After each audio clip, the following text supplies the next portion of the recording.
dhowrkii bilood ee la soo dhaafay ayaa hay'adaha damibaarista ee dawladda Mareykanku waxa ay dabagal ku sameynayeen dhalinyaro Soomaaliyeed oo lagu tuhmayay inay u kicitimeen Soomaaliya iyagoo la xirtay urur diimeed Mareykanku aqoonsan yahay argagixiso.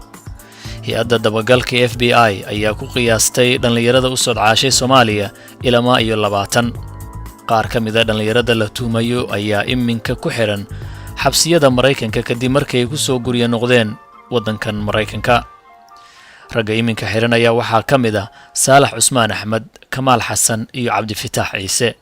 mid ka mid ah dhalinyaradan ayaa maanta maxkamad lagu soo taagay gobolka Minnesota ee carigan Mareykanka.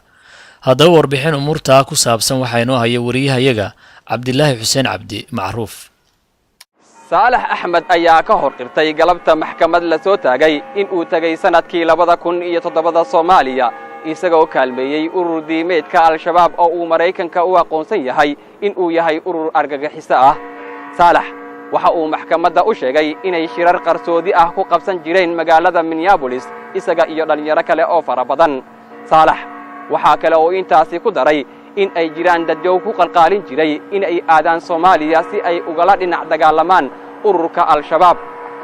wuxuu Saalax intaasi sii raaciyay in uu tababar la soo qaatay ururka Al-Shabaab balse uu uga soo baxsaday in uu u baahnaa daawo. si kastaba ha ahaatee baaristan ayaa u muuqata inay tahay mid bilow iyadoo loo aanaynayo wada shaqaynta u dhaxaysa labada wiil ee xiran iyo hay'adaha dambi baarista Mareykanka. inkastoo uu Saalax dambi qirtay haddana ma jirto wax xukun ah oo maanta la riday. Cabdilaahi Xuseen Cabdi Macruuf, madasha Minneapolis, Minnesota.